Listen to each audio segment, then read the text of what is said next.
Então, meus amigos, boa noite a todos os nossos assíduos aí, seguidores da página, amigos, pessoas que talvez porventura estejam aí conhecendo esse trabalho hoje. Me chamo Thomas, sou da página Civilização Ocidental, página que busca propagar e solucionar alguns problemas culturais e propagar a autocultura. Hoje estou aí tendo a honra e o privilégio de receber um amigo, mas antes de ser um amigo, o conheci através da música, é um músico talentosíssimo, que eu sempre tive extremo apreço, e que nos últimos meses adquiri aí uma afinidade não só de linha política, mas principalmente na busca do principal, que é o estudo da verdade, a busca da verdade, essa busca incessante, que é diretamente atrelada a quem aspira de verdade, como o padre Sertilã, que quando escreveu A Vida Intelectual, um livro extremamente polêmico, etc., porque separava a intelectualidade daquela raiz extremamente russoniana, atrelada aí a um bom mocismo e a toda aquela picaretagem de Rousseau, mas basicamente colocava como essa disposição incessante a estudar as fontes, etc., que nós vamos encontrar em vários historiadores, como Rank, por exemplo, quando menciona que a busca da verdade exige naturalmente uma disposição, um encontro, um filtro e uma análise precisa e atrelada sempre a uma busca realmente digna de combate ao objeto.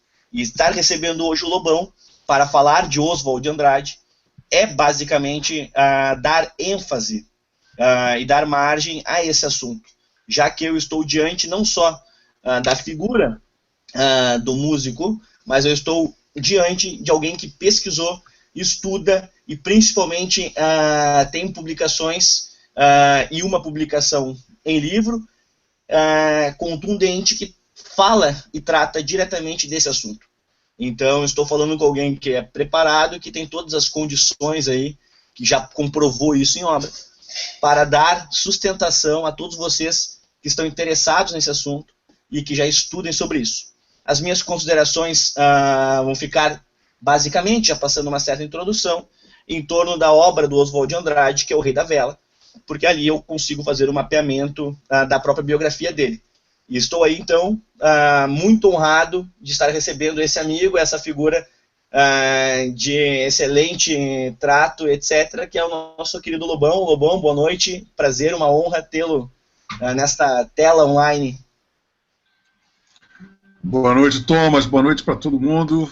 Estamos muito felizes aqui, está todo mundo comemorando. Por sinal, vou fazer um brinde, tomar uma cerveja. Estamos aqui tomando um vinho, um friozinho aqui em São Paulo, 14 graus, uma temperatura agradabilíssima.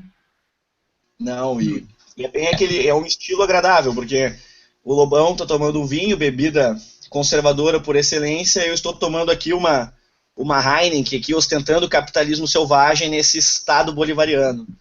Né? Então, e ainda estou aí ostentando ainda uma camisa do Peñarol de 1960, um dos times mais violentos da história do futebol, e por isso que foi extremamente campeão. Hoje que a gente vive o mocismo, a camaradagem excessiva no futebol, isso aqui é uma agressão quase futebolística a esse cenário desse bom mocismo atrelado à hipocrisia oswaldiana, que nós iremos conversar um pouco sobre ela. Lobão, te passo aí para as considerações iniciais, assim, o que tens assim para começar a nossa provocação, a nossa conversa, e basicamente para que o nosso público consiga assimilar um pouco qual será a tua linha de desenvolvimento e raciocínio sobre essa microaula, micro hangout, conversa, etc. Tudo isso que a gente está fazendo aqui. Bom, como nós estamos falando aqui antes de começar o hangout, quero explicar para todo mundo que está chegando, a gente não está tendo uma pretensão de fazer nada muito erudito, e pelo contrário, no meu caso, o meu grande insight em relação ao Oswald e ter escrito um livro todo baseado neste insight é que nós conversamos isso há poucos minutos atrás. Aonde nós esbarramos no Brasil atual, no debate presidencial, a escola de samba, ao trambique no banco, a toda a linha cultural do Brasil desde 22, a gente vai esbarrar no Oswald na semana de 22. Então, eu acho que o que é bacana de tudo do que a gente vai conversar é que tudo é muito pertinente e é tudo muito próximo da gente.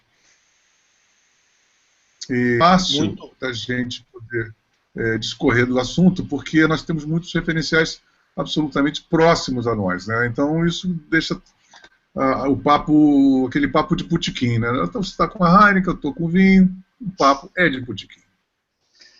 Não, e até fazendo um adendo a introdução que tu fez e tu mencionaste ali no começo, que não é nada muito erudito, e eu até coloco que isso é coerente à própria obra do Oswald de Andrade, porque tratá-lo como erudição eu considero um problema, e um cacuete, um academicismo excessivo dessa caricatura que se tornou aí o debate acadêmico nas faculdades, nos ambientes universitários intelectuais, em torno das letras, onde dão uma credibilidade midiática, etc., ao Oswald de Andrade, sendo que ele tem uma obra que não exige algo que não seja aí uma conversa que não toque na erudição, mas sim num apontamento, levantamento de dados, e a gente vai conversando, porque basicamente é uma obra extremamente simples, mas também muito venenosa. E é sobre esse veneno, assim, Lobão, tu colocou ali um panorama já que é muito importante para todos que nos acompanham ter esse entendimento, que falar do Oswald de Andrade necessariamente não é ser prolixo, e não é ser buscar escapismos frente ao objeto, mas falar do Oswald, falar do período contemporâneo. E fazendo esse paralelo, Lobão, entre teu escrito, contemporaneidade e Oswald, o que tu já terias assim para começar a expor para nós, por favor? Olha, eu acho basicamente, para simplificar a situação, eu acho que o que é dodói no Oswald, o que pegou muito, o que o eternizou, né, o que o consubstanciou dentro da vida intelectual, e não somente intelectual, a psicológica, a espiritual brasileira, é a inveja. Eu acho que assim, a sapata inicial e o ponto mais sedutor que pegou no baixo caráter brasileiro foi a inveja, né? A maneira de querer se jactar dos seus piores instintos como os seus melhores predicados. E eu acho que esse que é o grande...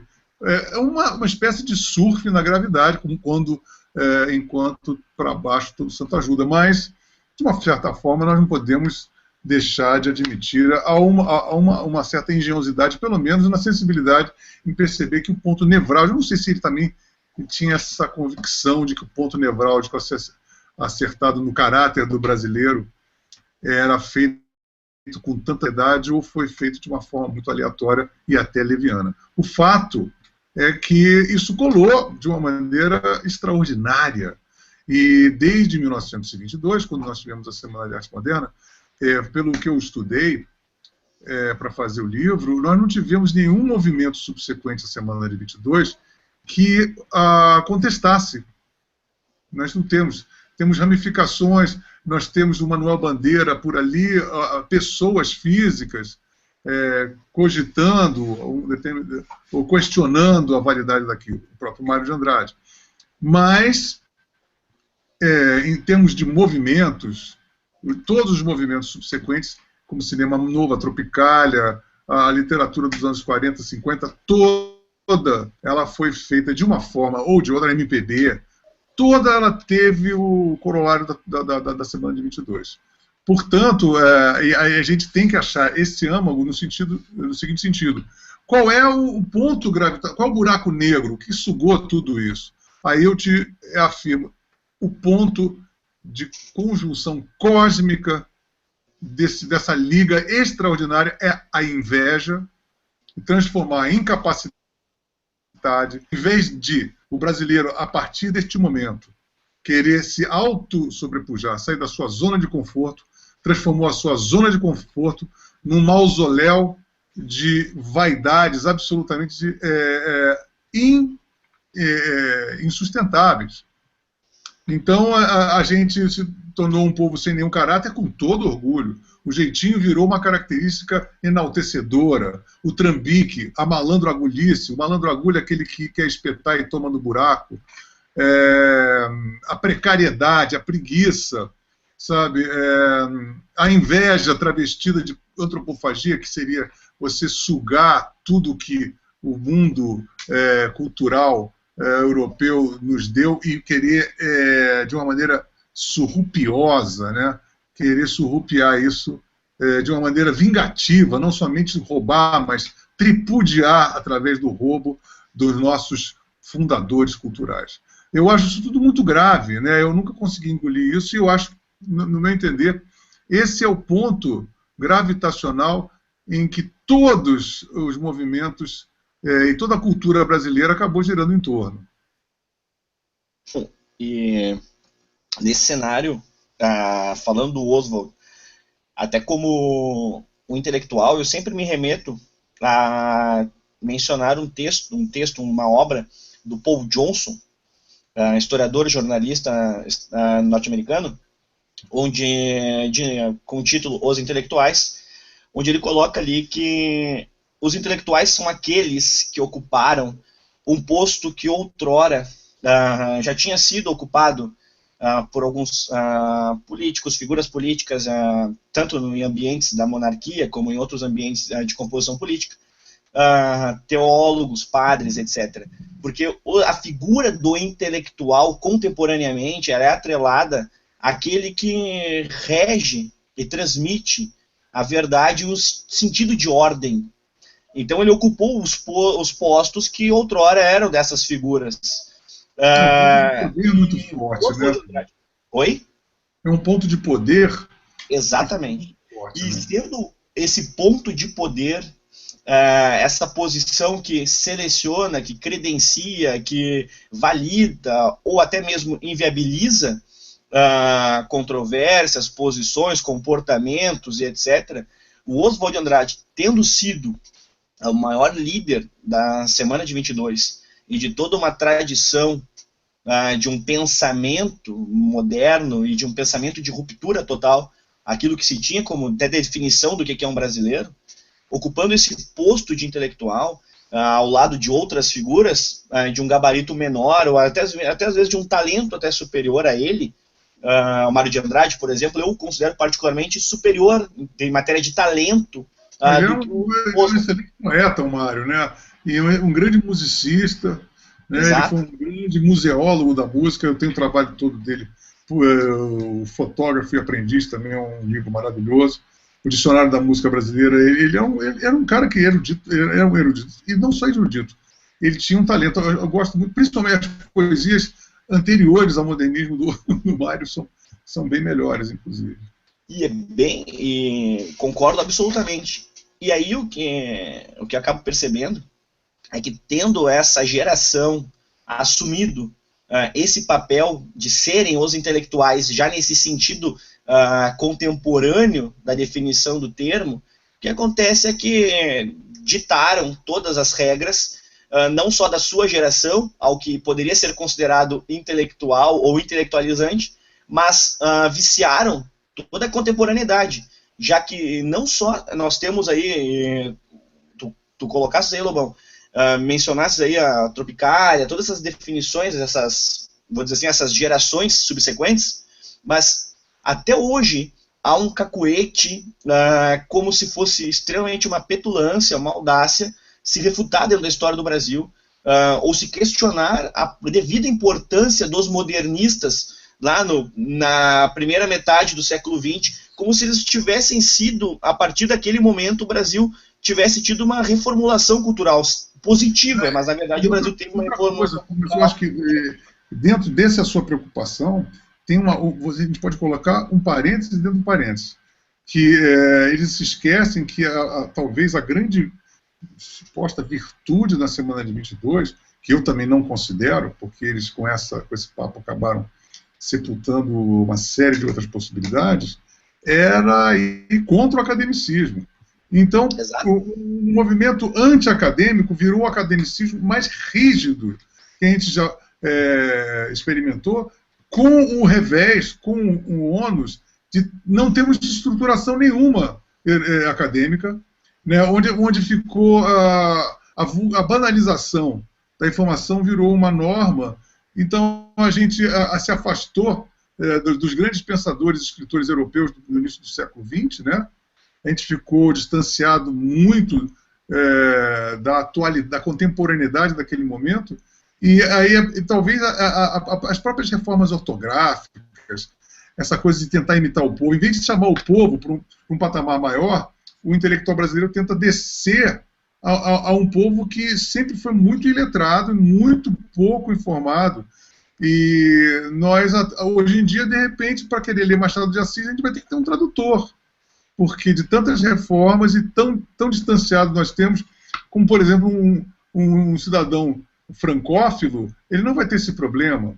Nem um português, de repente, porque a ortografia lusitana ela se mantém mais ou menos bem diferente da nossa, por mais que queiram unificar. Ou inglês, ou alemão, né? Então nós temos uma língua que, de repente, a nossa língua... Por exemplo, eu tenho uma coleção do Machado de Assis, da minha mãe, que era dos anos 1940. Ou seja, não está longe de ser a primeira edição, né? Mas já é quase grego, cara, pela ortografia, né? Então você tem que ficar lendo, relendo, porque fica inacessível.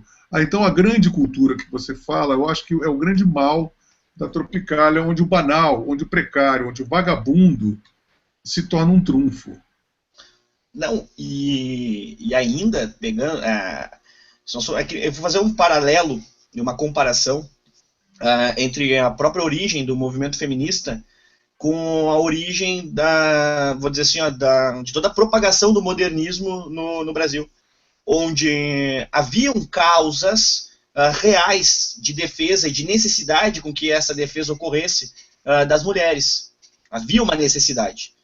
O que acontece é que o movimento feminista, carregando aí toda a sua ideologia, todo o seu veneno e etc., toma conta disso, dita as regras e se torna detentor do direito de serem aí aqueles que monopolizaram a defesa das mulheres.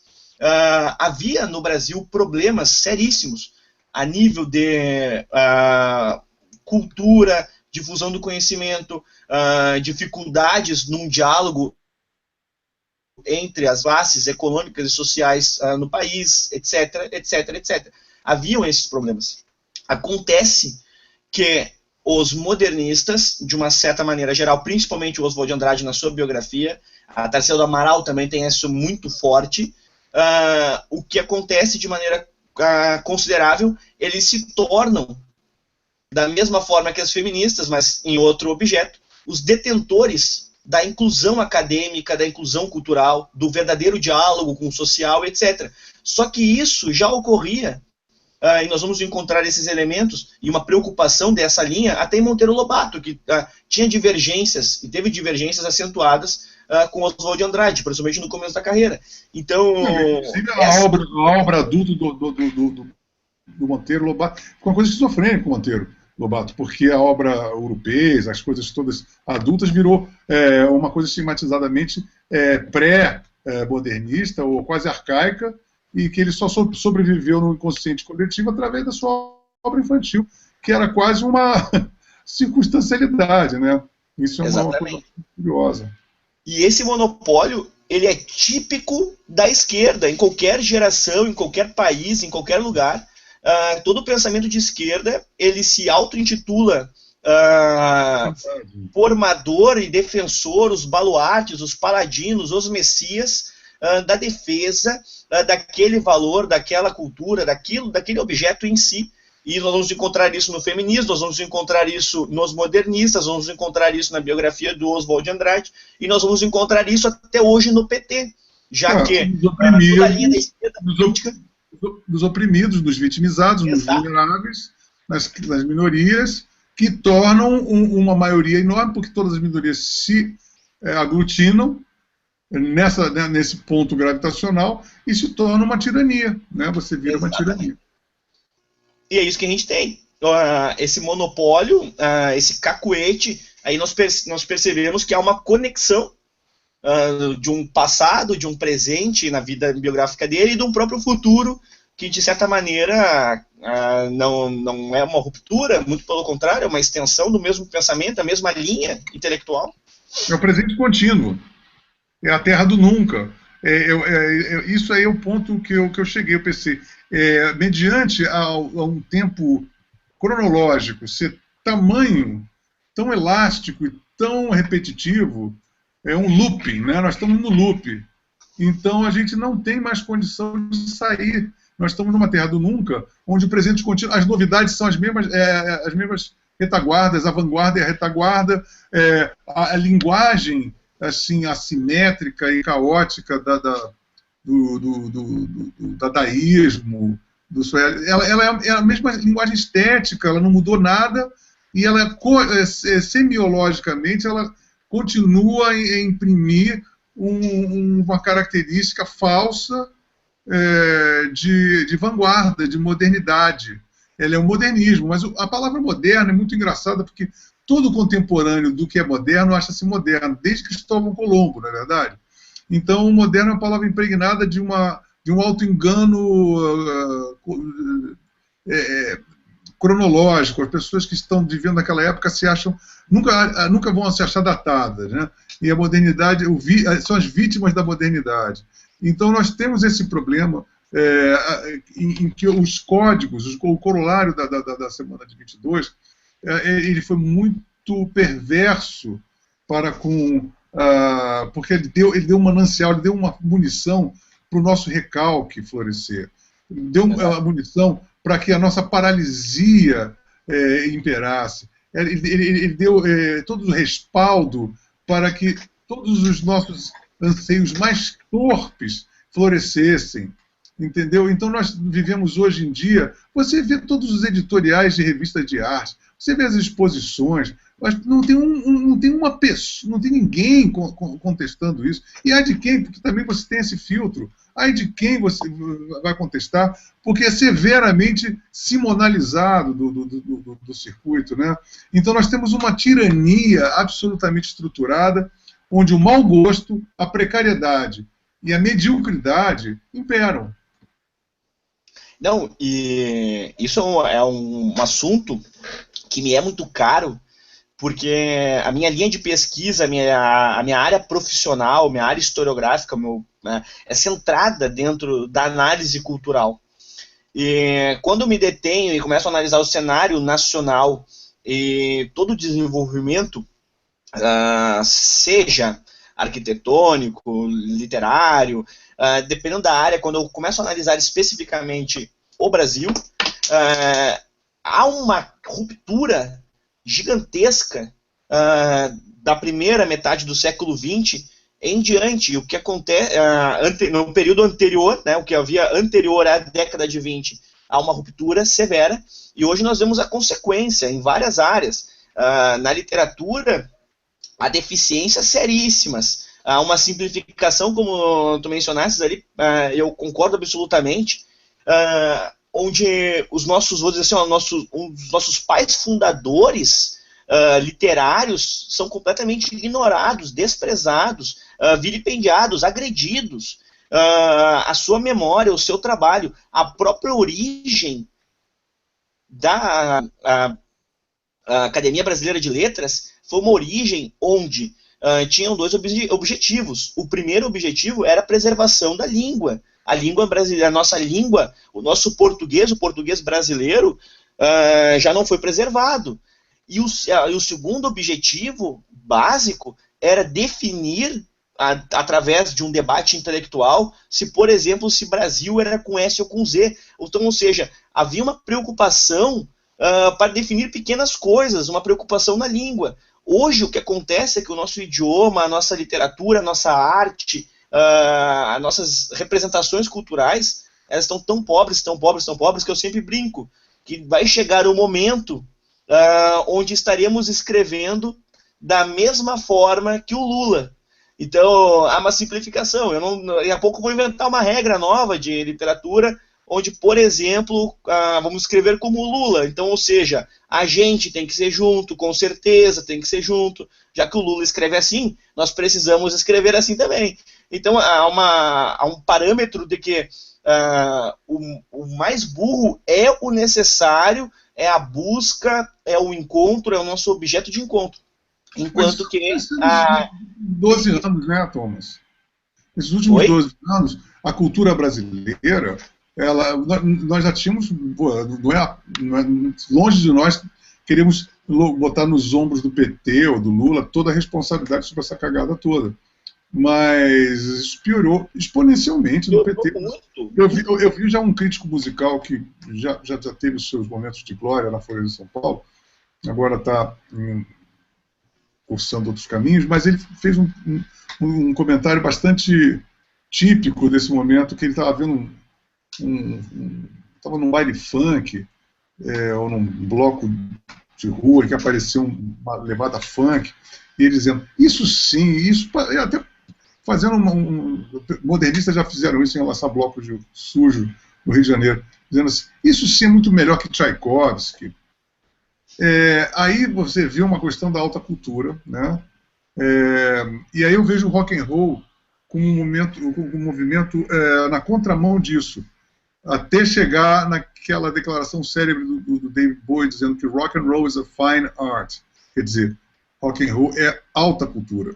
E para que as pessoas entendam que o rock and roll é muito ramificado, mas vamos deixar um espaço para que um determinado tipo de produção do rock and roll realmente chegou a atingir esse estágio através da poesia ou através da música de alta cultura, ou pelo menos se avizinhou a isso, ou pelo menos ansiou por isso, né?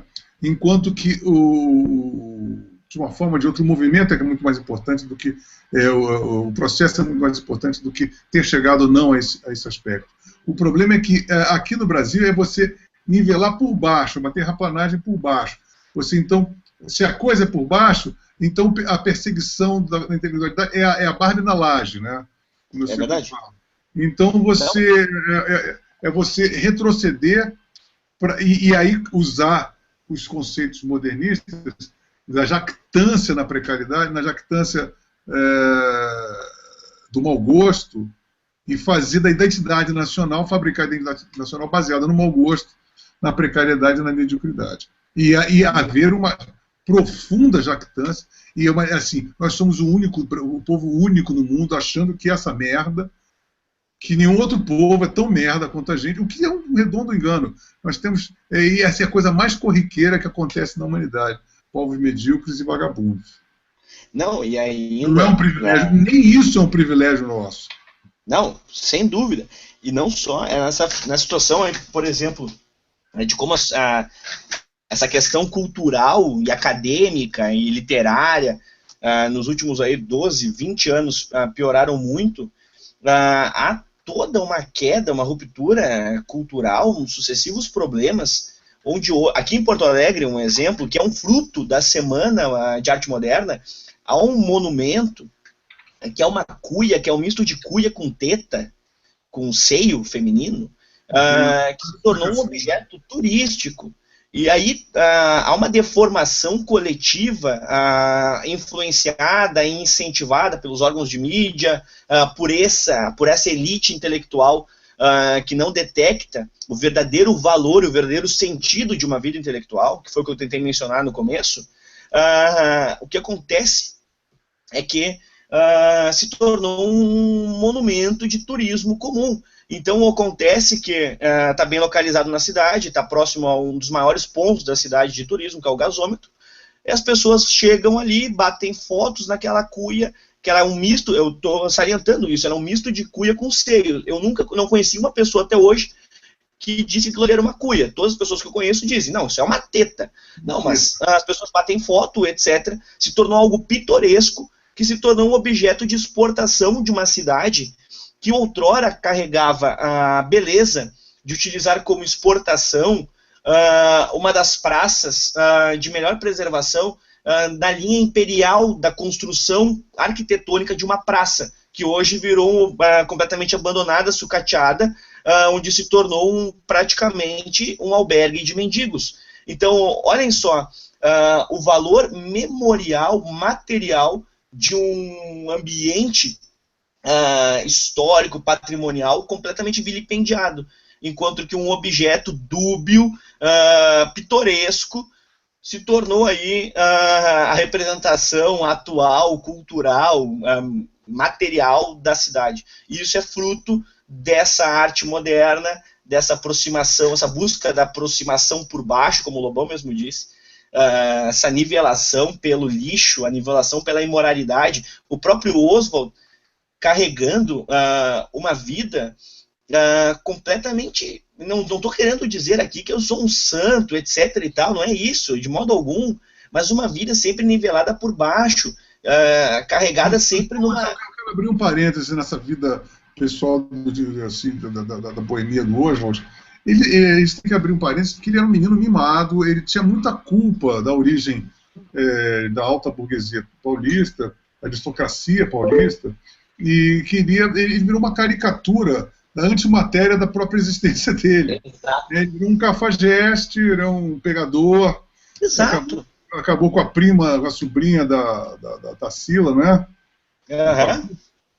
Então, assim, na verdade, se um psicólogo razoavelmente competente analisasse a psique do Oswald, ele estava num processo de autoafirmação, justamente para poder ser alta... Eu falo isso até porque eu também sofri esse processo num período da minha vida. Então, era um processo de autoafirmação para você ser diplomado numa classe social em que você de iniciação para poder você, pelo menos, achar que está vivendo uma coisa diferenciada das suas origens. E isso o torna muito mais canastrão e muito mais postiço, porque ele, na verdade, nunca deixou de ser um garoto mimado. Ele passou uma parte intensa da vida adulta dele ainda subvencionado pelos pais, e isso influenciou muito no trabalho dele e no processo, e como ele era um cara muito afirmativo, muito impositivo nas suas proposições, isso deve ter alterado muito a psique dele, né?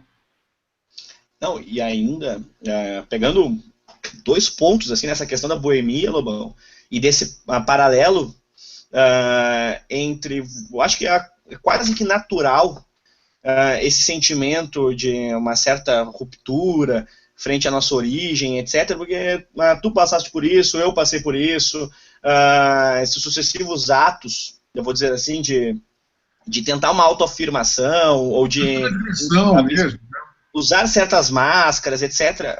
Eu me criei, vou dizer assim, na minha formação adulta, sendo no começo desse período, eu era militante do PSTU, eu já pichei Brizola Vive em Porto Alegre. Então, isso eu fazia basicamente, não por uma questão política, mas era uma questão de autoafirmação.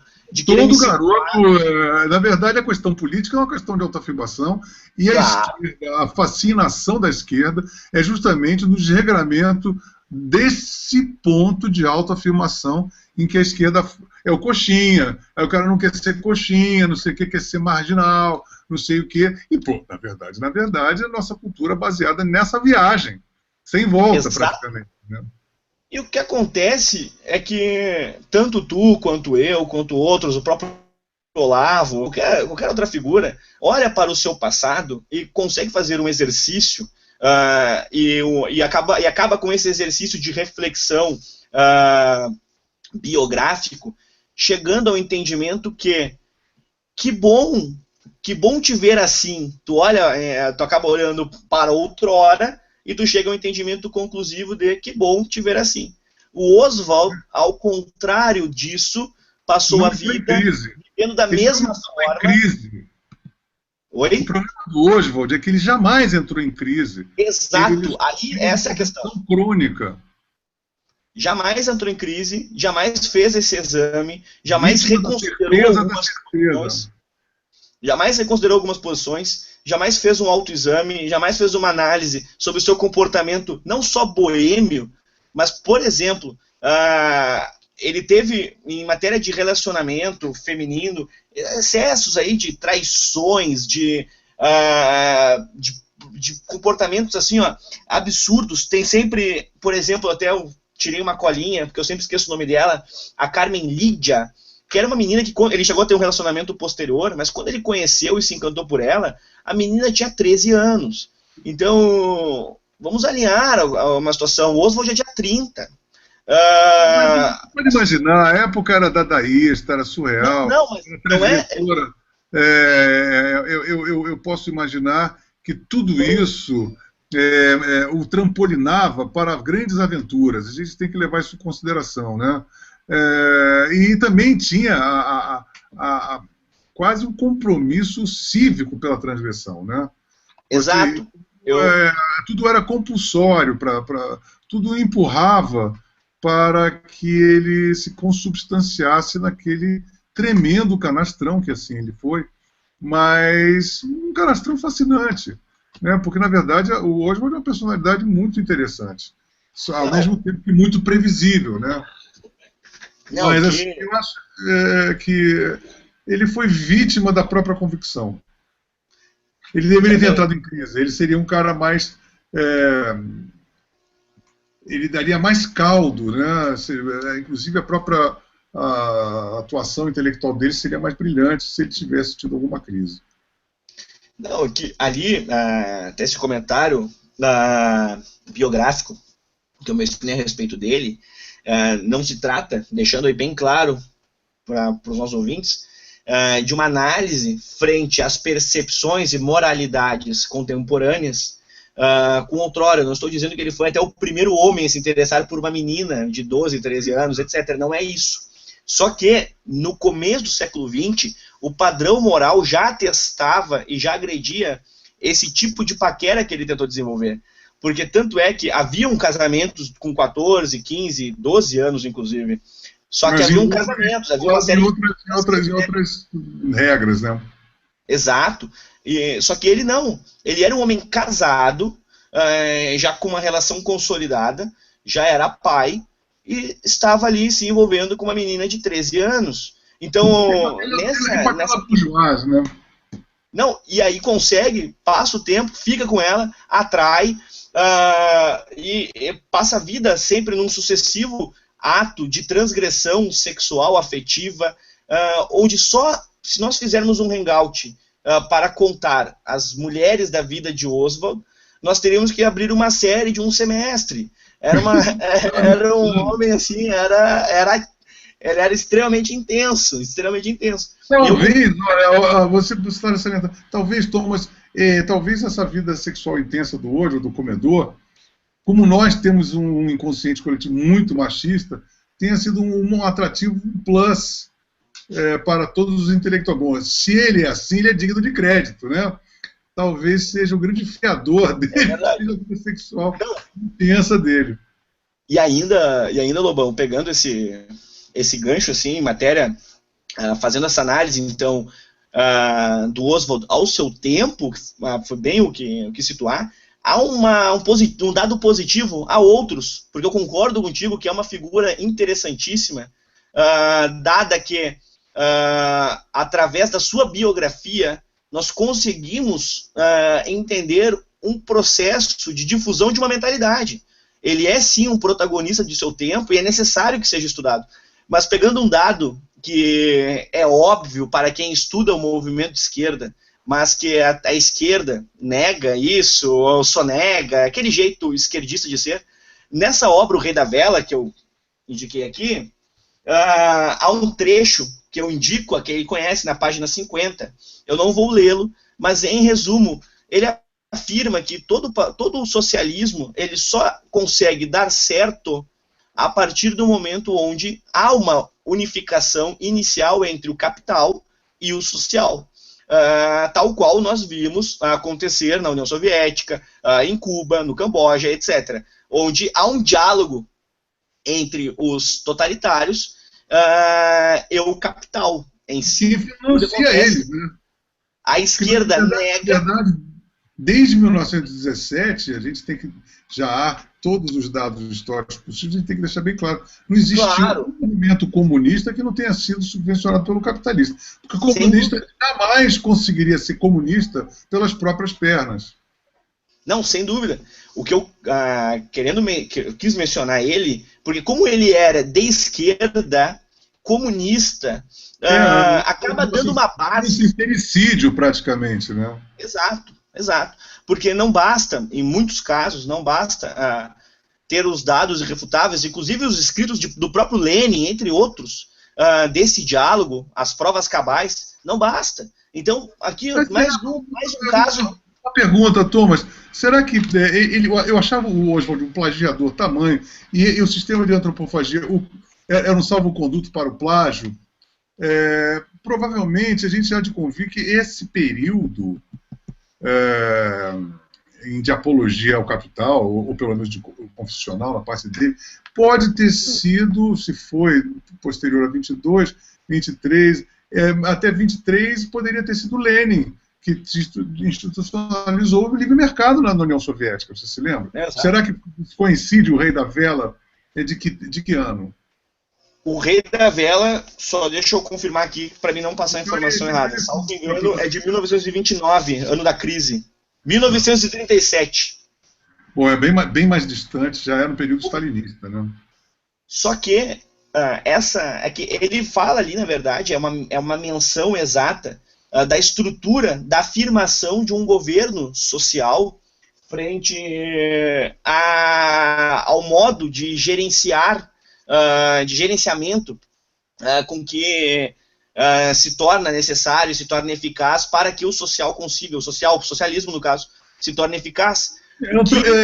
Comer o capitalista, né? Porque, na verdade, a coisa mais ou menos funciona nesse metabolismo, né? Então, ele teve informações preciosas sobre o contexto social da União Soviética, basicamente por quê? Porque pessoas do seu estreito contato, como a própria Tarsila do Amaral, o próprio Luiz Carlos Prestes, e ele mesmo era um estudioso da arte soviética, deu palestras e conferências sobre esse tema, ele sabia a realidade dali. A Tarsila do Amaral morou lá, o Luiz Carlos Prestes morou lá, então ele tinha esse conhecimento. Então o que serve esse dado é para todos os nossos amigos, maves, esquerdistas, pessoas interessadas, realmente interessadas em espalhar e não entender realmente a história do movimento socialista, serve para com que elas recebam, mais uma vez, o atestado em negrito, sublinhado, de que estão cometendo um equívoco seríssimo, uma burrice, uma tolice,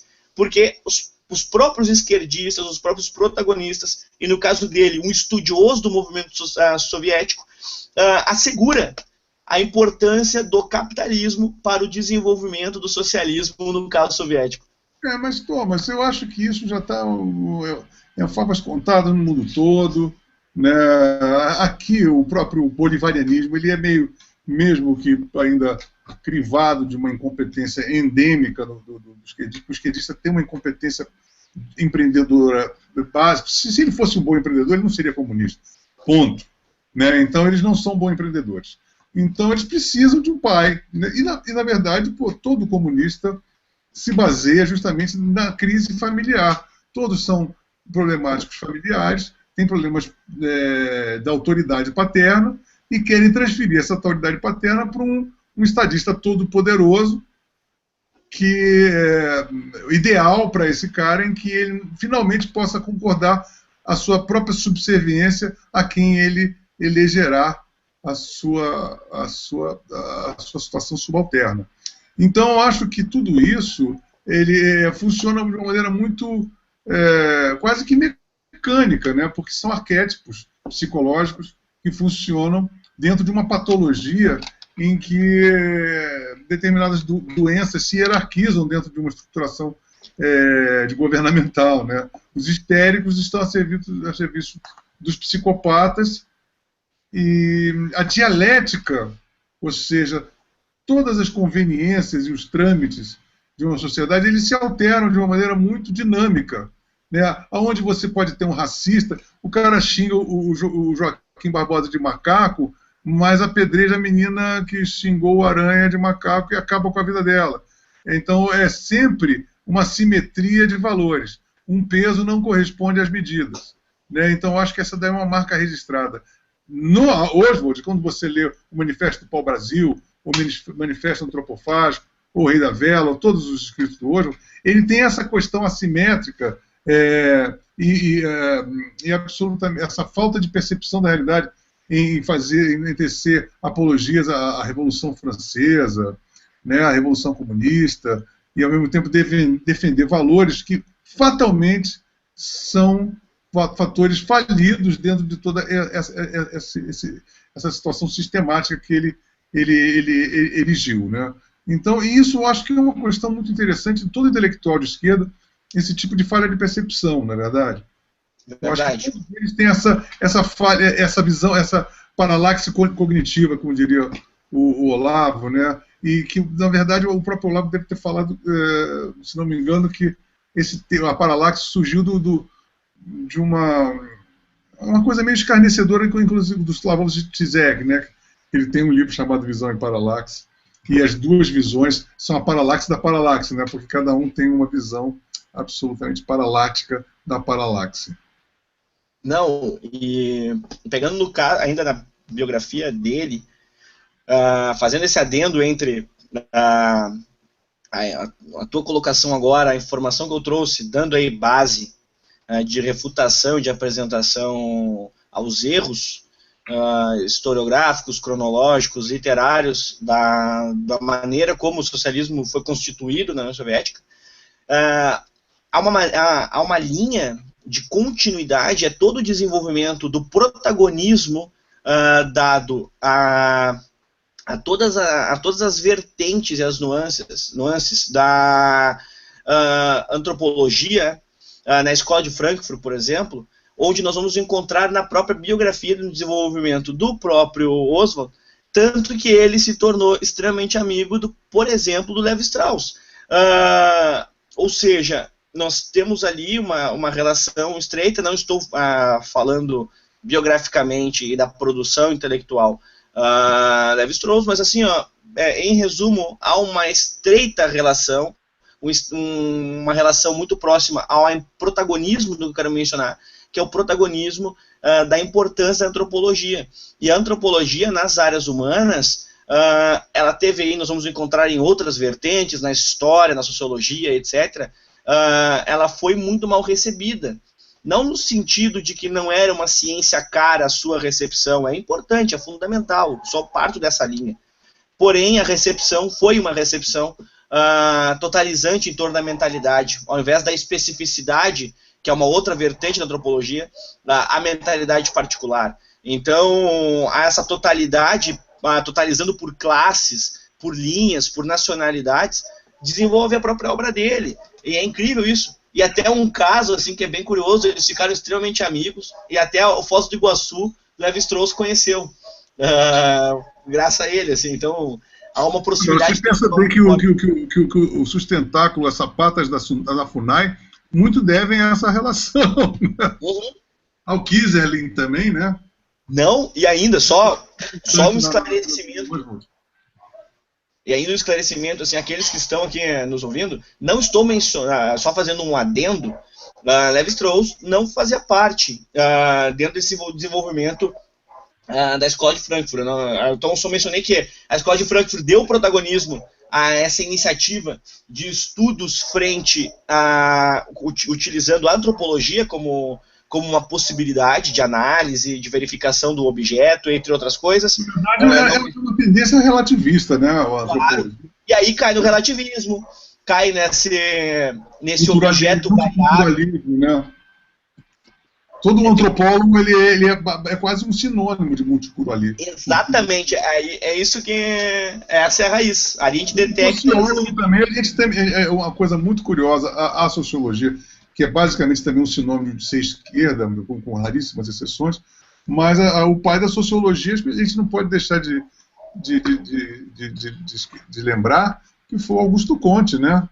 Que foi o pai da sociologia Exato. assim como nós a conhecemos, né? E que hoje em dia o Augusto Comte, por incrível, e também, o Karl Marx deve muito ao positivismo, ao Comte, e os esquerdistas eles teimam em querer abastardar essa relação, né? Não é verdade. O positivismo ele é uma ramificação porque ele veio antes, né? O comunismo ele é uma florescência, né? Uma colheita do positivismo.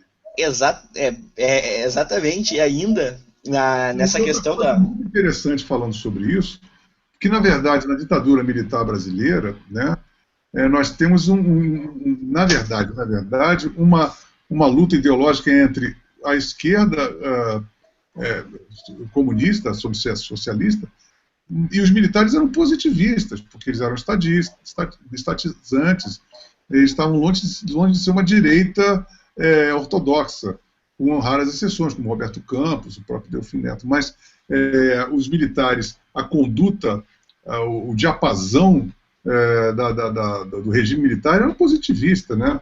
O Brasil me deixa, é uma coisa estatizante, a Petrobras fortificada, as estatais, a Embraer, todos esses institutos, né? Então, isso é muito interessante, né? Porque você vê a ditadura militar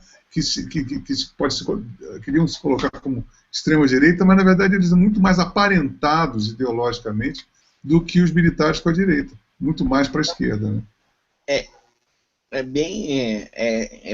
Isso é perfeito, né? O próprio governo do Geisel, por exemplo, é um governo totalmente estatizador. Totalmente estatizador. Né? Então, esse tipo de característica coloca os militares mais à esquerda do que a nossa vã filosofia poderia admitir. Né? É verdade.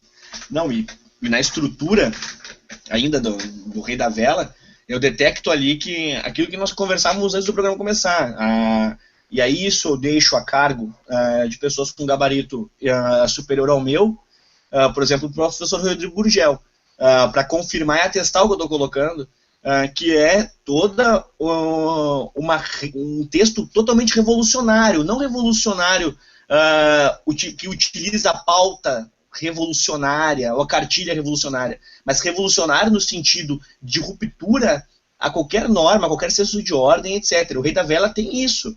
O terceiro capítulo da obra, não há uma continuidade, não há uma ponte. Há um problema metodológico ali, provocado de maneira intencional. É um conceito de instaurar o caos, porque pode ser uma intenção do autor, né? Que é a intenção do autor e que é a raiz de toda a arte moderna, que é causar confusão e que basicamente é aquilo que... E a ruptura com o sentido, né? Exatamente. Romper, aquela ideia, né? Romper com o academicismo, etc. Só que, por exemplo, essa obra, O Rei da Vela, é uma leitura obrigatória em 80% das provas de mestrado no Brasil. Ou seja, quer romper com o academicismo, que é algo mais acadêmico do que ser objeto de seleção para mestrado. Não, o pior de tudo, Thomas, é o seguinte: um academicismo ele tem toda uma sapata, tem toda uma estrutura, um porquê ser acadêmico. Agora, você transformar o acadêmico na falta de estrutura é um suicídio cultural. Porque o cara quis apenas fazer uma ruptura, ele não propôs nada a não ser destruição. Porque aquilo não é uma construção, aquilo é apenas uma dissolução. Né? E a dissolução virou uma regra. E isso ainda não foi encasquetado na cabeça das pessoas, que ele não tem estrutura, não tem escopo, não tem substancialidade para suportar toda uma continuidade cultural, porque aquilo é uma ruptura. A gente não pode fazer da ruptura um corolário acadêmico, e as pessoas não entenderam isso. E a gente vira no presente contínuo, uma terra do nunca, insistindo monomaniacamente nessa fórmula falida. A mesma coisa que acreditar no comunismo, é acreditar na semana de 22. Não, e aquela ideia que tu colocou no começo do próprio Hangout, até mencionando esses exemplos, Tropicália, etc., onde hoje há um cacuete originado não só na Semana de Arte Moderna, mas em todo o processo de rupturas culturais que aconteceu no Brasil, algo que demanda um tempo e uma análise mais precisa, etc. e tal, mas como hoje há aquele senso de igualdade cultural quando nós estamos falando de coisas completamente opostas, e tu até mencionou um exemplo do crítico musical, etc. Então, ou seja, esse senso de igualdade nós percebemos na raiz do próprio texto do Oswald de Andrade, nessa obra que eu utilizei aqui, porque o Hangout tem essa limitação, onde, embora seja simples falar do Oswald de Andrade, ele tem uma produção densa, então necessariamente teremos que ter um tempo muito maior para poder abordá-las, etc. Eu escolhi uma em específico, para que eu pudesse nela, porque eu acho que ela é uma das que credencia pelo leque de possibilidades, porque ali a gente vê a posição dele econômica, a posição dele de crítica à igreja, a posição dele de ruptura revolucionária no texto. Semiológico, simbólico da peça O Rei da Vela dentro da política recente brasileira, né? Exato. O teatro do Zé Celso, etc. e tal.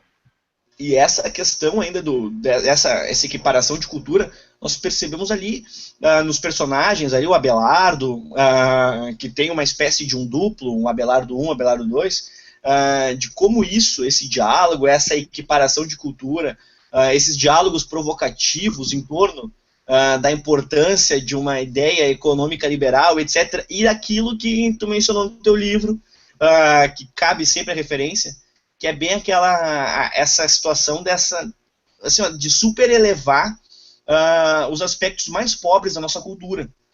E ali ele rebaixa o Brasil sempre ao posto de ser uma mulher pobre, uma rica nova que não sabe onde gastar, que gasta só com futilidades. Ele faz uma crítica ao mesmo tempo política que tem um certo valor e um certo sentido, mas carregada de uma série de valores interrogativos. Uma valoração corrompida. Porque Exato. O problema é esse, é transformar uma crítica numa virtude. Ele focava no lugar certo, mas valorizava no lugar errado. Ele detectava o defeito, mas só que ele consubstanciava o defeito em qualidade. Eu acho que esse foi a principal perversão dele. E uma das maiores covardias, que para baixo toda a nação está junto, porque assim, uma covardia de competir com... Ele era tão fã do primeiro mundo, ele era um francófilo, né? Um francófilo, assim, babava. Então ele queria aniquilar, como ele achava a impotência tamanha dele, e verificar a impotência pessoal e coletiva da cultura brasileira, ele arranjou um armless John, né? Ele deu um João sem braço. Ele simplesmente fez um esquema, um sistema filosófico dos mais fajutos, dos mais pusilânimes, dos mais covardes, em que ele simplesmente transmutava valorações e colocava o que era certo e errado, o que era errado e certo, o que era virtude, vício, o que era vício, virtude. O cara ganha dinheiro, a tecnologia é uma merda, sabe? Então vamos ser uma grande... Como, porra, tem uma coisa do Darcy Ribeiro que eu sempre achei uma frase horrorosa que denota uma puta do recado. Seremos ainda uma Roma lavada de sangue negro e índio. Então, peraí, você é contra o imperialismo? Você que almeja ser uma Roma, que é o arquétipo do império, né? E lavado ainda na vingança, na revanche. Quer dizer, a estruturação, né, desses caras é dodói. Ela é destemperada, ela é desbalanceada, ela é assimétrica, e ela é uma coisa que eu li um livro do Olavo agora, que ele falando sobre a verdade e a proporção. A verdade só existe quando você percebe a proporção exata das coisas, né? Então, a assimetria é a ausência, é o caos da proporção. E a proporção da razão, a proporção da percepção, a proporção dos sentidos, e a proporção da proposição do que você quer botar como conceito. Então, o conceito dos mais covardes, e é tipo assim, eu vou ganhar fazendo um atalho, né, um malandro agulha. Por isso, você coloca o perfil psicológico como um herói sem nenhum caráter, você pode dar chute na canela, enfiar o dedo no cu, dedo no saco, dedo no olho, e você vai ser, inclusive... premiado por isso, pelo destino e pelo que se almeja de uma pátria. Então nós temos os piores valores, não porque é feio, é chato, porque também é feio, é chato, mas é porque não funciona. É porque nós estamos já há praticamente 100 anos nessa palhaçada e parece que não há o menor sinal de um levante real, artístico, filosófico, dizer assim, espera aí, para que eu vou descer. Então nós vamos ficar aqui nessa patinação do presente contínuo, dessa modernidade arcaica, seja lá por quantos anos for ainda. Vamos ter aí novos Caetanos Velosos, vários Djavans, Marinas Silvas. Você viu, por exemplo, o debate de ontem na Presidência da República, na Globo, tinha uma coisa super Oswald de Andrade, super macunaímica. O Aécio questionando as atribuições da Polícia Federal, dando um carão na Dilma Rousseff, e exigindo explicações sobre que ela não pode pedir, ordenar nada na Polícia Federal por um atributo constitucional. E ela respondeu assim, não, porque o menor de idade não deve ser preso, não sei o quê. E aquilo ficou no ar. Esse discurso de confusão, esse discurso caótico, esse discurso de descontinuidade, a gente tromba onde? No Rei da Vela, naquele diálogo que você estava falando. Onde as coisas não têm continuidade, não têm compromisso com lógica, e é um escárnio da própria lógica, é um escárnio da proporção. E esse que é o problema, a proporção ela fica comprometida. Então a gente fica num tempo em que nós ficamos patinando entre o atrito e a paralisia. E o que nos proporciona esse atrito e a paralisia é apenas o limbo. Né? Um limbo constante de um presente contínuo, e em que a gente não sai desse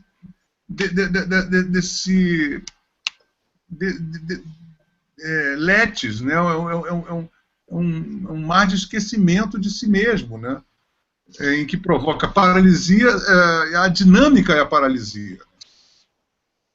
Não, é perfeito, endosso e concordo perfeitamente que essa ausência da lógica, essa ausência de sentido, a negação, né, da lógica do sentido, né? Não é só ausência, mas é uma intenção.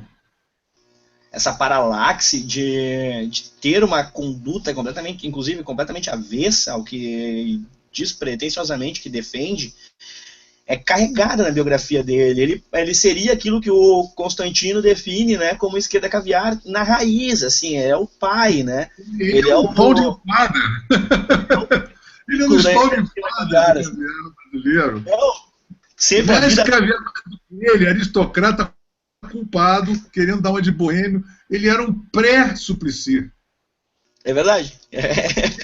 O Bob Dylan ele ia cantar os Racionais e o Bob Dylan naquela época, cara. Exatamente.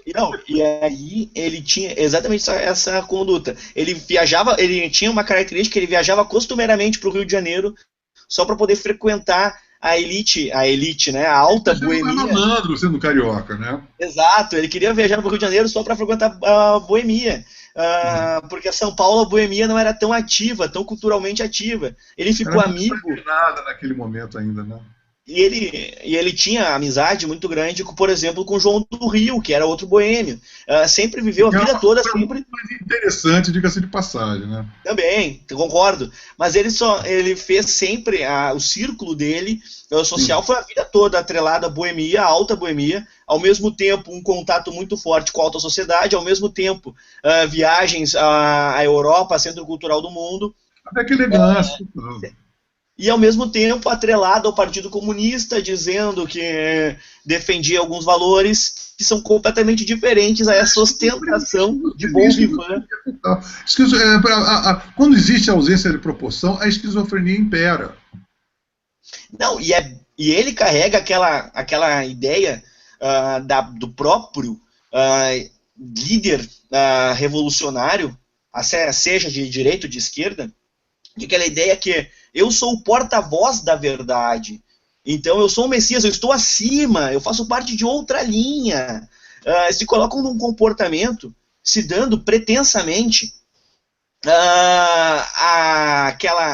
aquele preciosismo de que, já que eu estou liderando isso, eu estou liderando vocês para que... Quando uma hierarquia indevida, né? Exato. Não, e ele até E aquela canalice de falar o seguinte: eu estou liderando vocês para que vocês vivam felizes, mas vocês vão viver felizes tendo uma vida diferente à minha, que é uma vida de bom vivant. Eu vivo muito mal, me sacrifico por vocês, etc, etc, etc. Esse meu rock and roll é um sacrifício. Exato. Vocês vão lambendo sabão, mas eu fico aqui no Grand Monde me sacrificando por vocês. Exato, é que nem aquela relação básica, assim. Karl Marx, por exemplo, ele não conseguiu resolver os problemas que ele tinha com furúnculo na bunda, com hemorroida. Ele não conseguia resolver os problemas com hemorroida. Ele não conseguia conter a deflação fecal, né? Exato, e aí... Não, o Mao Tse Tung lidou com constipação e fezes a vida inteira. Né? Todos eles tinham uma questão escatológica evidente. Né? E ainda, Mao Tse Tung ele era um sujeito tão baixo, tão sujo, que eu tenho, até vou indicar, já que falamos dele, deixa eu olhar aqui, aqui, achei. Eu estou vendo aqui. Já que falamos do Mao Tse Tung, eu sou obrigado a ter que fazer um adendo. John Holiday e Jung Chang, né? Isso. A história desconhecida de Mao. Tá aqui. Eu li ela na época do manifesto, estou lendo agora em inglês no Kindle, que eu estou querendo só para praticar meu inglês. E por que eu estou indicando ele? E porque eu falei do Karl Marx e quero falar do outro. Esse livro é essencial, né? Diga-se de passagem. Esse livro, com umas biografias do Stalin, mas agora esse livro do Mao, eu acho que ele é muito revelador. É um livro revelador, com dados históricos, dados precisos, etc. Mas falando dele, no campo biográfico de Marx, quando eu mencionei que Marx tinha esse problema com os furúnculos na bunda e que ele não conseguia resolver, mas ele ditou regras para salvar a humanidade, ou seja, um sujeito que não conseguia cuidar do seu cu, ditou regras para que a humanidade cuidasse de vários e inúmeros laços. Mao Tse Tung, por sua vez, ele tinha um saco tão sujo, um pau tão sujo, que ele propagava doenças e uma série de problemas sexuais, etc., na China. E acontecia que ele tinha um discurso onde isso era... Ele era um comedor, né? Ele era um salvador morrer, simples para toda a sua prole. Exato, e ele tinha um discurso tão canalha que ele dizia que isso era prova de que elas tinham deitado com um grande tigre. Essa canalice... Era a massa do dragão, né? Exato. Nós vamos encontrar no Oswald também, não na mesma proporção do que os dois, mas com as mesmas características, né? Exato, que é um sujeito que não conseguiu definir a sua própria identidade. Porque ele é um sujeito que é um paradoxo completo. Ele é o da boemia, da alta cultura, é aquele que contraria a cultura. Não, e aí, essa vida toda nessa confusão, ou seja, um sujeito que não conseguiu definir o seu eu. Mas você lendo o manifesto do antropofágico, você pode invadir a cada parágrafo e dar-lhe um carão, um pito, sabe? Assim, pô, cara, qual é a tua, rapaz? Um mimado, filhinho da vovó. Ele tem cara de se foi educado pela avó, sabe? É uma coisa tão flagrante que qualquer psicólogo de meia tigela vai detectar isso. E a gente passar... Nós estamos em falando de 1922, nós estamos em 2014, e não ter ainda tido uma análise mais séria de uma personalidade tíbia, fracote, dodói, cheio de problemas, um homem com uma índole forte, mas com um caráter enfraquecido e com convicções absolutamente transtornadas, né? E deixar isso uma coisa como uma cláusula pétrea da nossa cultura, é uma leviandade, né, intelectual, uma falha de percepção indesculpável, né? Exato, e aquele flerte com anarquismo, com modernismo, há uma relação completamente de confusão, até de definição política. Tanto é que a briga dele com o próprio Prestes, que culminou na saída dele, e ele acabou se candidatando pelo Partido Republicano. Ou seja, um sujeito que até politicamente era extremamente ensaboado. Não, e tem outra coisa, ele deixou o Partido Comunista, mas nunca deixou de ser comunista. Nunca, nunca. Foi uma briga Absolutamente pessoal de comunista. interesse, né? Sempre comunista.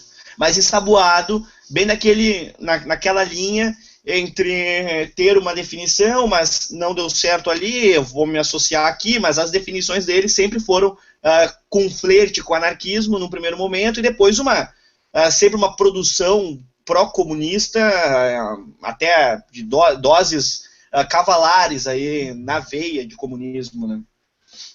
É bem... E ainda, fazendo uma observação ainda sobre o próprio Rei da Vela, ali é carregado, e é uma obra que acaba se tornando preciosa por alguns aspectos, porque nós detectamos ali o pensamento dele, o desenvolvimento intelectual dele, sobre outros temas que nós não temos acesso em algumas outras obras. Por exemplo, a relação dele, as críticas que ele faz aos Estados Unidos, que se tornou em alguns momentos, em outras obras são mencionadas, mas aqui ela tem uma caricatura um pouco diferente, assim, um pouco mais preciosa, onde ele não diz, que não está falando diretamente dos Estados Unidos, ele sempre é uma grande mulher, sedutora, e detectamos que ele está falando... Ele era fanático por Hollywood, ele, na verdade, como todo palmolenga, né? Ele era apaixonado pelos Estados Unidos, e a única maneira de destruir, ir pela França, e pela Europa, e por toda a cultura ocidental. Mas como não podia e se sentia impotente em produzir algo tão retumbante, ele se pegava por baixo e valorizava o por baixo como por cima, e o por cima como por baixo. E aí queria colocar por baixo a cultura que ele amava, que ele tinha excitação sexual, como o cinema de Hollywood, né? Com uma tecnologia que ele na verdade, não tinha somente uma aversão à tecnologia. Ele queria que dentro da magia da precariedade, numa pagelança, a gente fizesse um foguete. Na verdade, a coisa era mais complexa, né? Ele não queria rejeitar, ele só queria rejeitar o processo exaustivo de chegar à Lua. Ele queria chegar à Lua. Então ele achava que numa pagelança você tomava um santo daime, pô, e tinha tecnologia para desbundar os Estados Unidos. E nessa malandragem nasceu o cinema novo, o Glauber Rocha, toda a estética do bandido, da bandidagem, né, em que, na verdade, a glamourização desse baixo clero de galeria de personagens da nossa vida brasileira é devida a esses bunda-moles, classe média alta, que, por se olharem no espelho e se acharem uns merdas, projetaram uma falsa imagem de uma classe que não era deles, simplesmente por pura impotência, porque eles poderiam se olhar no espelho e se acharem meritórios. Um Benjamin Franklin, como um George Washington, como um Tocqueville, ou seja lá quem for, mas que se assumiam de uma forma ou de outra assim, não, quem é o personagem da vez sou eu vou desempenhar. E esses caras sempre fugiram da raia e formaram sempre personagens subjacentes à sua própria personalidade, na periferia de sua personalidade, criando verdadeiros Papai Noéis mendigos para que se tornassem os protótipos da nossa nação. Isso que aconteceu, e o mais dodói que poderia acontecer para a gente, né? E ainda três pontos assim para mencionar também, que era o seguinte, essa não é eu só dar um exemplo, mas tivemos outros já anteriores, mas é um exemplo atual de como, por exemplo, o funk se tornou um objeto de exportação, tal qual o samba é, como a expressão da identidade do povo brasileiro. Recentemente, acho que uma semana, 10 dias atrás, na página do Facebook do Foo Fighters, que vão fazer show aqui no Brasil, eles colocaram ali, vamos dançar muito funk com vocês. Olha só, nós estamos falando de... aproximar, né? Exato, olha só, nós estamos falando de um público, para um público que, na sua maioria, creio eu, não deve ser muito afeito a funk. Mas isso é que a ideia que a nação passa, exala. Da mesma forma, por exemplo, eu estava em Londres, aí eu fui para um restaurante espanhol, era um momento ainda que fui o primeiro freguês a chegar, sentei no restaurante, tinha um aquário, uma comida mediterrânea, bererê, bererê. Aí o muito simpático o proprietário veio lá, puxou conversa, verificou que eu era brasileiro e estava tocando uma música flamenca, um violão, que por sinal é uma das músicas favoritas minhas. E o cara interrompeu, tacou uma Ivete Sangalo e olhou assim, olha, esse aqui é em sua homenagem. E eu fiquei, não, mas eu obviamente não ia ser mal educado, dizer, olha, isso aqui não me representa, isso aqui é uma porcaria, isso é um lixo. Nada, eu tive que engolir e pensei assim, me olhando no espelho e falei assim, eu sou Ivete Sangalo. Perante aquele cara, aquilo, você está entendendo? Então, quando o Foo Fighters chega, na verdade você pensa assim, eu falei isso com o Sting uma vez, que eu estava também em Londres falando, assim, vocês vão para o Brasil, nós somos, o roqueiro não tem a menor credibilidade para falar sobre nenhum assunto, porque eles vêm para cá e, em vez de pegarem os semelhantes, porque esses caras, quando vão para um país em que o rock ele é valorizado, eles trocam informação.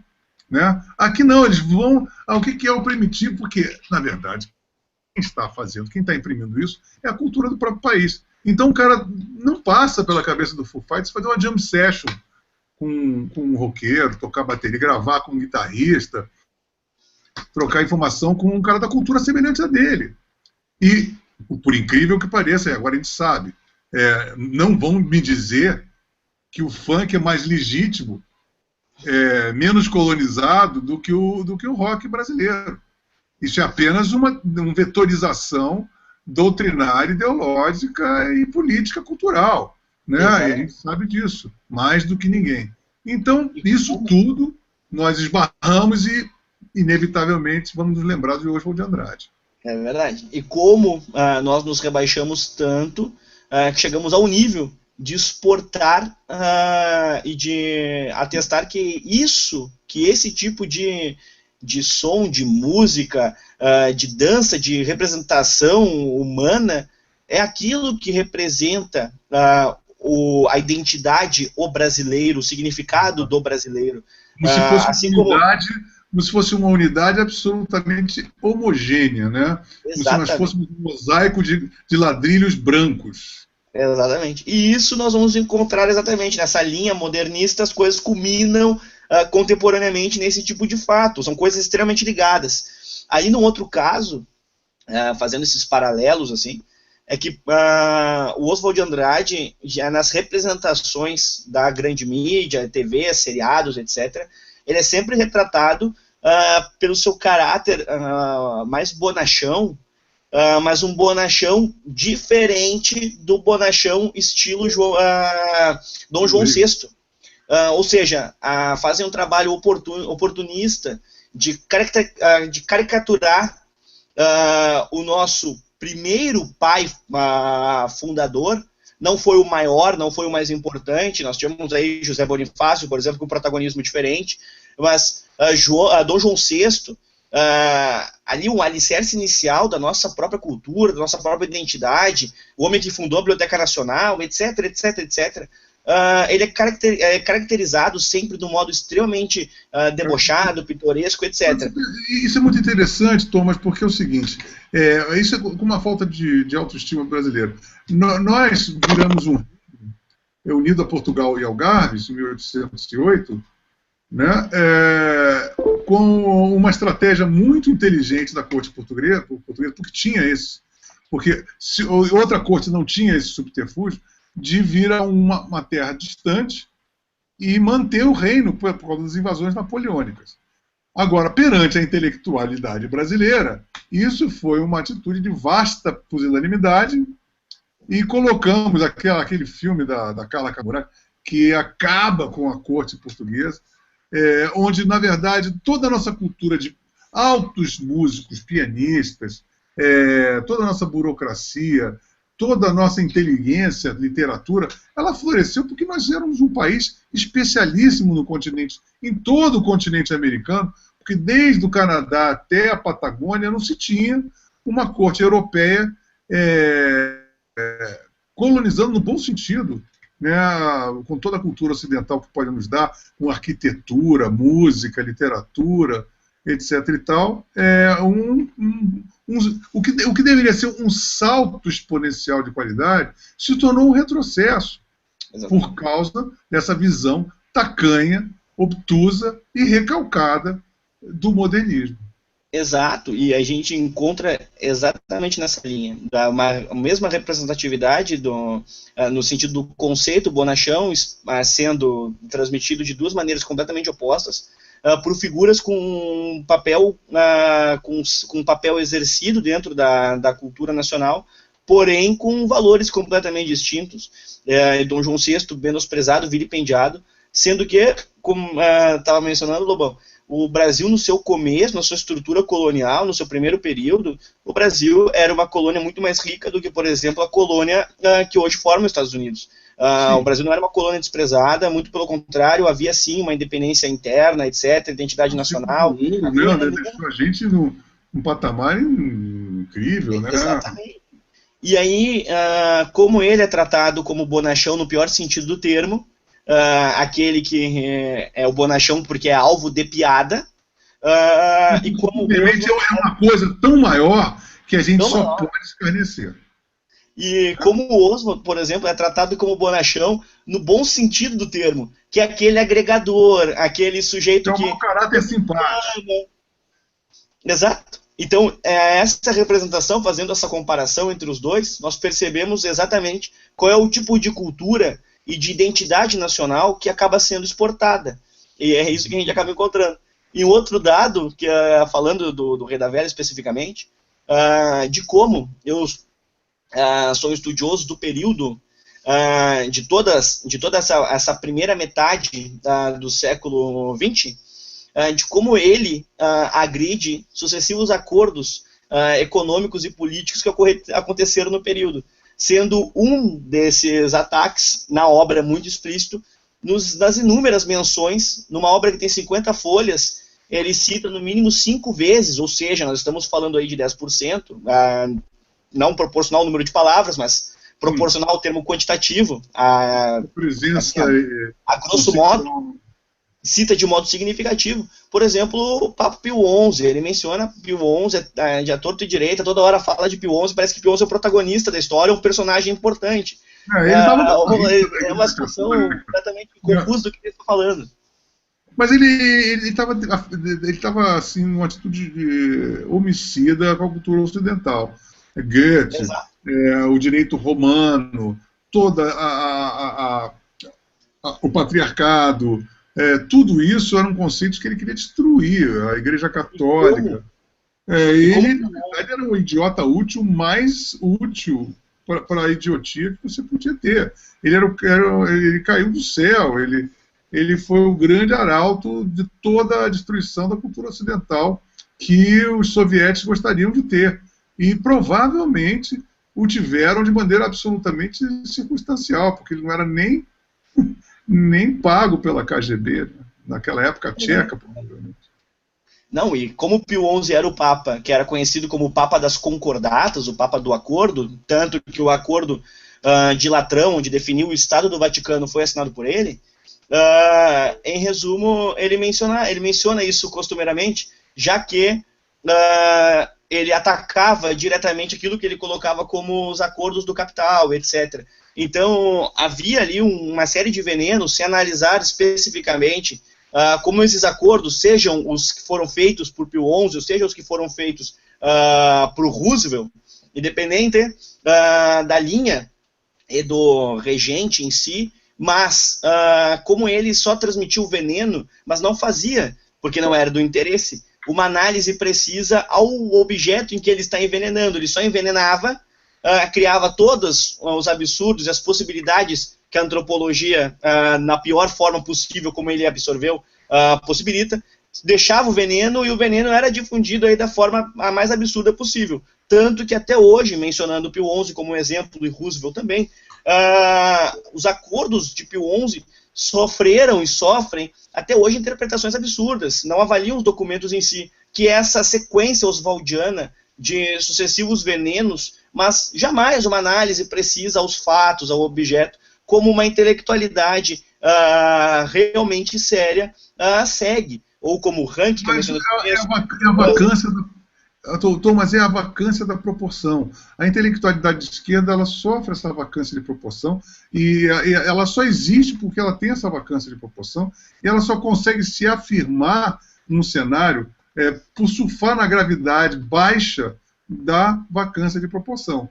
E isso daí, ela só existe. Você vê todos os escritos de esquerda, você pega desde o Marx, pega o Engels, você pega o próprio Hegel antes. A própria dialética do Hegel, existe essa vacância de proporção, né? Então, bom, você pega até no Kant, você pega em vários pensadores em que pesos e medidas... então, você nunca vai chegar a uma verdade com a vacância de proporção. Então, assim, por isso que o conservador, o pensador conservador tem uma elegância endêmica, porque ele preserva... É fundamental para um conservador, por mais louco que seja, e talvez para ser louco, você precisa de sapata, você precisa de... para você pular, você precisa de um trampolim, né? Se você não pular do trampolim, você não vai pular. Então, a mesma coisa que eu sempre digo em relação ao que eu vejo assim, as pessoas têm que entender, porque, inclusive falando sobre a antítese da modernidade e conservadorismo, países que são extremamente conservadores, como monarquistas, né, são os mais loucos do mundo. Você pega Japão, você pega Inglaterra, pega Holanda, pega Bélgica, pega Dinamarca, pega Suécia, todos esses países, o próprio Estados Unidos, que é um país que tem um regime fundador altamente aristocrático, muito mais próximo à aristocracia do que à democracia, né? O Eric von Knöttel-Leding, ele diz que a República Americana ela é uma república representativa muito mais do que uma democracia. Quer dizer, esses países todos, essas culturas todas, elas são as culturas que mais geraram invenções tecnológicas, inovações artísticas, contradições das mais sensacionais. Por quê? Porque eles têm uma sapata conservadora que permite você enlouquecer. Eu vejo no rock and roll, por exemplo, o rock and roll tem um elemento muito conservador e que ajudou muito a cultura digital, que é o som do calor. E o som do calor é através da válvula. E a válvula foi o primeiro elemento que, quando foi inventado o transistor, a ser jogado fora. Eu me lembro, cara, que eu morava nos Estados Unidos em 89 e não existia mais fábrica de válvula, e você queria comprar um amplificador, o cara tinha que ter um estoque da União Soviética, não sei o quê. O que significa isso?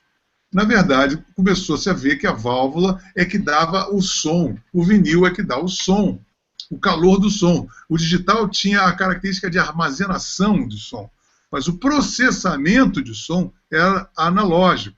E o grande avanço digital foi justamente procurar parabolicamente no processamento analógico para aperfeiçoar o som digital. O que é isso? Isso é uma postura conservadora. Você tem que recorrer a algo que deu certo e foi jogado fora, e você viu que aquilo que foi jogado fora pode ser desenvolvido. Hoje, por exemplo, tem altas tecnologias de válvula nova, como tem agulhas para picapes novas, e tem um novo material para vinil novo, ou seja, é uma postura de alta tecnologia incidindo sobre a sapata conservadora. E a gente não tem isso. A gente quer quebrar, por isso que a gente não tem memória nenhuma, porque, na verdade, a gente vai quebrando ruptura, reformas ortográficas, a gente joga todo mundo para fora e bota todo mundo novo. A gente é o povo mais careta do mundo, nós somos o povo mais subserviente do mundo, o povo que tem menos coragem do mundo, nós somos um povo que joga na retranca, que hoje em dia, até no futebol, perde de 7-1. E qual é o trunfo de tudo isso? Esse ônus, a gente não tem nenhum bônus com o que a gente está vivenciando. Então a gente tem que perceber que a gente tem que voltar a determinados tipos de triunfos que nossa cultura nos deixou, nos legou, e desses triunfos, aprimorá-los, ao invés de jogá-los no lixo da história.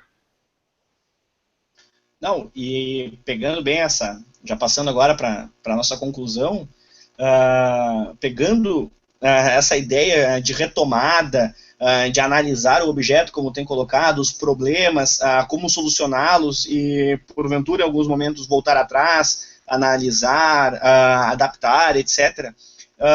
O que acontece, e muito, é que essa caricatura em cima do reacionário, que até o Nelson Rodrigues tanto debochava, porque apanhava dessa gente, o que acontece é que essa ideia do reacionário, pejorativamente colocada, é sempre atrelada pelo desejo de lutar contra o estado de coisas e o avanço, a todas as deformações que porventura e que necessariamente ocorreram, como nós aqui tratamos.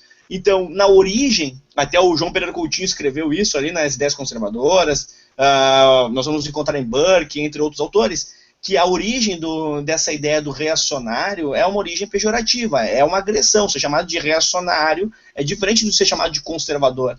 Mas acabamos aí sendo taxados de reacionários, basicamente por, na verdade, ao invés de tentar, nós tentamos ali, em alguns momentos, conservar as coisas, sofremos os ataques, tentamos mostrar, olha, outrora as coisas estavam certas, as coisas não estão acontecendo mais assim, como nós vamos encontrar texto do Nelson Rodrigues, até que a gente começou a adotar esse termo e acabamos aí debochando dele, como ele mesmo colocava, né, que ele era reacionário porque ele lutava contra tudo que não prestava. Chegou o momento onde começamos a debochar.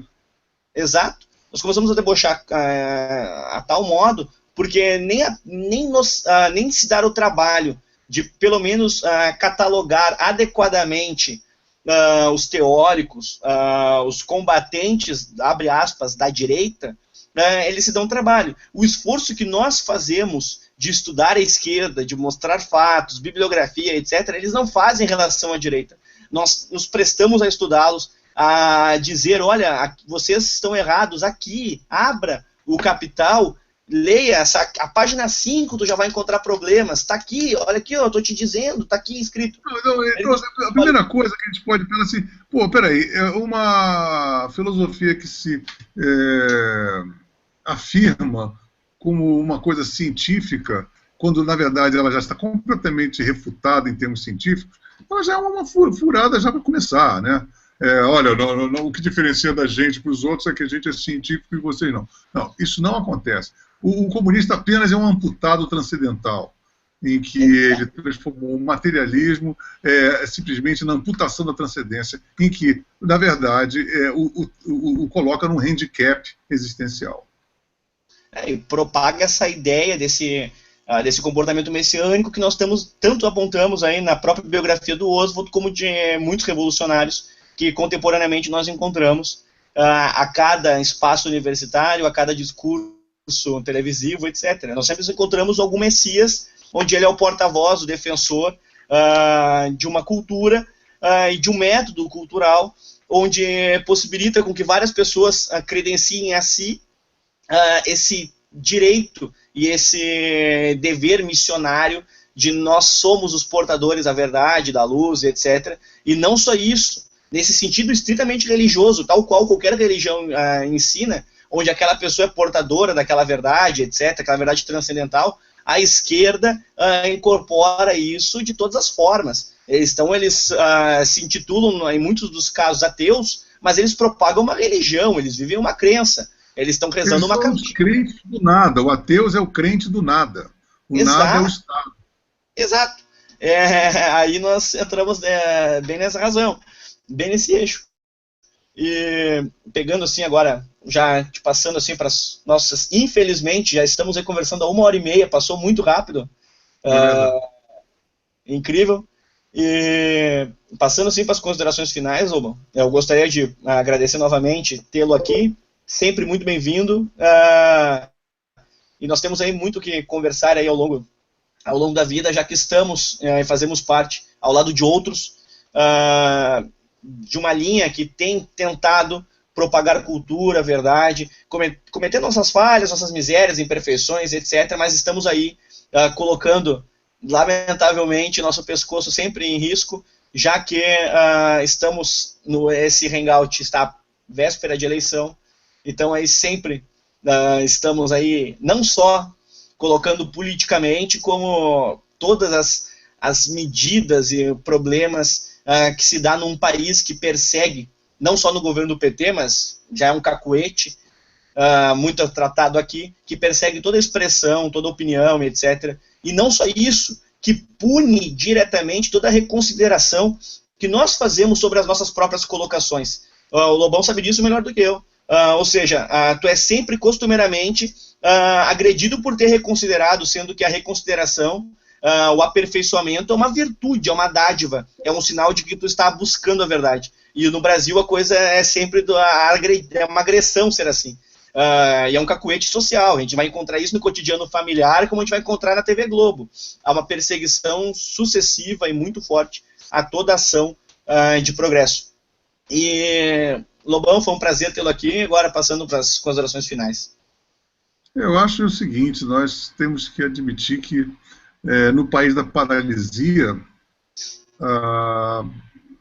o movimento é um crime. Né? Então, se você faz uma autocrítica, você está em movimento. Então, você é um vira-casaca. Aqui no Brasil tratam política como se fosse time de futebol. Né? As pessoas têm que entender que o político é um empregado nosso. Nós somos o patrão. Ou a gente demite, ou a gente admite. Não tem time de futebol, não tem nenhum Pelé ali, tá entendendo? Ali só tem empregados, funcionários públicos que são eleitos ou são demitidos. Então, dizer que você é um...